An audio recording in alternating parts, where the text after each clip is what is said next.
ಗೆಳೆಯರೇ, ಇವತ್ತು ನಾವು ಫ್ಲಿಪ್ಕಾರ್ಟ್ನಲ್ಲಿ ನಮ್ಮ ಒಂದು ಡೆಲಿವರಿ ವಿಳಾಸವನ್ನು ಯಾವ ರೀತಿ ಬದಲಾವಣೆ ಮಾಡೋದು ಅಂತ ಚರ್ಚೆ ಮಾಡೋಣ. ಫ್ಲಿಪ್ಕಾರ್ಟ್ ಆ್ಯಪ್ನಲ್ಲಿ ನಾವು ಆಲ್ರೆಡಿ ಒಂದು ಅಡ್ರೆಸ್ನ ಸೇವ್ ಮಾಡಿದ್ದೀವಿ ಅಥವಾ ಫೋನ್ ನಂಬರ್ನ ಸೇವ್ ಮಾಡಿದ್ದೀವಿ.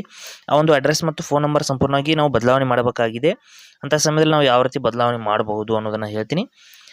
ಇಲ್ಲಿ ಮೊದಲು ಫ್ಲಿಪ್ಕಾರ್ಟ್ನಲ್ಲಿ ಇಲ್ಲಿ ಅಕೌಂಟ್ ಮೇಲೆ ಕ್ಲಿಕ್ ಮಾಡ್ಕೊಳ್ಳಿ. ಫ್ಲಿಪ್ಕಾರ್ಟ್ ಆ್ಯಪ್ನ ಓಪನ್ ಮಾಡಿದ ನಂತರದಲ್ಲಿ ಇಲ್ಲಿ ಅಕೌಂಟ್ ಮೇಲೆ ಕ್ಲಿಕ್ ಮಾಡಿದ ನಂತರದಲ್ಲಿ ಇಲ್ಲಿ ಸ್ವಲ್ಪ ಕೆಳಗಡೆ ಸ್ಕ್ರೋಲ್ ಮಾಡ್ಕೊಳ್ಳಿ. ಮಾಡಿದ ನಂತರದಲ್ಲಿ ಇಲ್ಲಿ ಸೇವ್ಡ್ ಅಡ್ರೆಸ್ಸಸ್ ಅಂತ ಒಂದು ಆಪ್ಷನ್ ಬರುತ್ತೆ, ಅಲ್ಲಿ ಕ್ಲಿಕ್ ಮಾಡ್ಕೊಳ್ಳಿ. ಸೇವ್ಡ್ ಅಡ್ರೆಸ್ಸಸ್ ಅಂತ ಕ್ಲಿಕ್ ಮಾಡಿದ ನಂತರದಲ್ಲಿ ನೋಡಿ ನಾವು ಸೇವ್ ಮಾಡಿರುವಂಥ ಎಲ್ಲ ಅಡ್ರೆಸ್ಸಸ್ಗಳು ಇಲ್ಲಿ ಬರುತ್ತೆ. ನಾವು ಎಷ್ಟು ಬಾರಿ ನಾವು ಸೇವ್ ಮಾಡಿದ್ದೀವಿ. ನಂತರದಲ್ಲಿ ಆ್ಯಡ್ ನ್ಯೂ ಅಡ್ರೆಸ್ ಅಂತ ಕ್ಲಿಕ್ ಮಾಡಿಬಿಟ್ಟು ನೀವು ಹೊಸ ಅಡ್ರೆಸ್ನು ಬೇಕಾದರೆ ಆ್ಯಡ್ ಮಾಡಬಹುದು.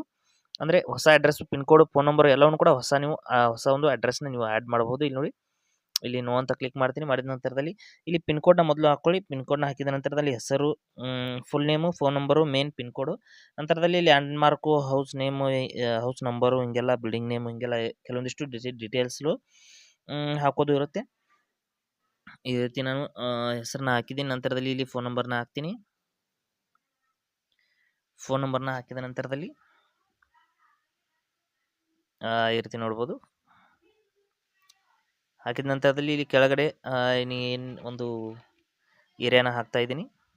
ಹಾಕಿದ ನಂತರದಲ್ಲಿ ಹೋಮ್ ಅಡ್ರೆಸ್ ಅಥವಾ ವರ್ಕ್ ಅಡ್ರೆಸ್ ಅಂತ ನಾನು ಸೆಲೆಕ್ಟ್ ಮಾಡ್ಕೋತೀನಿ. ಹೋಮ್ ಅಡ್ರೆಸ್ ಅಂತ ಸೆಲೆಕ್ಟ್ ಮಾಡಿಬಿಟ್ಟು ನೀವು ಸೇವ್ ಅಡ್ರೆಸ್ ಅಂತ ಕ್ಲಿಕ್ ಮಾಡ್ಕೋಬೇಕು. ಮಾಡಿದ ನಂತರದಲ್ಲಿ ನೀವು ಹೊಸದಾಗಿ ಇಲ್ಲಿ ನೋಡಿ ಹೋಮ್ ಅಡ್ರೆಸ್ ಅಂತ ಕ್ಲಿಕ್ ಮಾಡ್ಕೋತೀನಿ. ಮಾಡಿದ ನಂತರದಲ್ಲಿ ಸೇವ್ ಅಡ್ರೆಸ್ ಮೇಲೆ ಕ್ಲಿಕ್ ಮಾಡ್ತೀನಿ. ನನ್ನ ಒಂದು ಹೊಸ ಅಡ್ರೆಸ್ ಅನ್ನೋದು ಸೇವ್ ಆಗಿದೆ.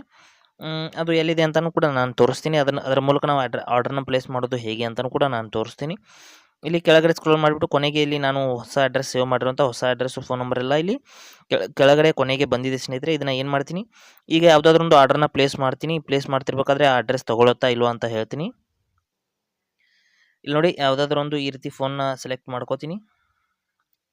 ಮಾಡಿದ ನಂತರದಲ್ಲಿ ನೋಡ್ತಾ ಇರ್ಬೋದು, ಬೈ ನೌ ಅಂತ ಕ್ಲಿಕ್ ಮಾಡ್ಕೊಳ್ಳೋಣ.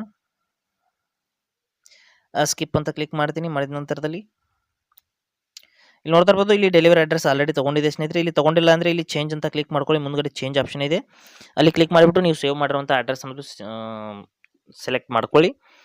ಇಲ್ಲಿ ನೋಡಿ, ಚೇಂಜ್ ಮೇಲೆ ಕ್ಲಿಕ್ ಮಾಡಿದ ನಂತರದಲ್ಲಿ ನೀವು ಯಾವುದೇ ಅಡ್ರೆಸ್ನ ಇಲ್ಲಿಂದ ಸೆಲೆಕ್ಟ್ ಮಾಡಬಹುದು. ತುಂಬಾ ಈಸಿ ಪ್ರೊಸೆಸ್. ಸೆಲೆಕ್ಟ್ ಮಾಡಿಬಿಟ್ಟು ನೀವು ಆರ್ಡರ್ನ ಕಂಟಿನ್ಯೂ ಮಾಡಿಬಿಟ್ಟು ಡೆಲಿವರ್ ಹಿಯರ್ ಅಂತ ಕೆಳಗಡೆ ಆಪ್ಷನ್ ಇದೆಯಲ್ಲ, ಅದರ ಮೇಲೆ ಕ್ಲಿಕ್ ಮಾಡಿಬಿಟ್ಟು ನೀವು ಆರ್ಡರ್ನ ಪ್ಲೇಸ್ ಮಾಡಿದರೆ ನಿಮ್ಮ ಆರ್ಡರ್ ಅನ್ನೋದು ನಿಮ್ಮ ಹೊಸ ಅಡ್ರೆಸ್ಗೆ ಬಂದುಬಿಟ್ಟು ಡೆಲಿವರಿ ಆಗುತ್ತೆ. ಈ ರೀತಿ ನೀವು ಫ್ಲಿಪ್ಕಾರ್ಟ್ನಲ್ಲಿ ಯಾವುದೇ ರೀತಿಯಲ್ಲಿ ನಿಮ್ಮ ಡೆಲಿವರಿ ಅಡ್ರೆಸ್ ಅಥವಾ ಫೋನ್ ನಂಬರ್ನ ಚೇಂಜ್ ಮಾಡ್ಕೊ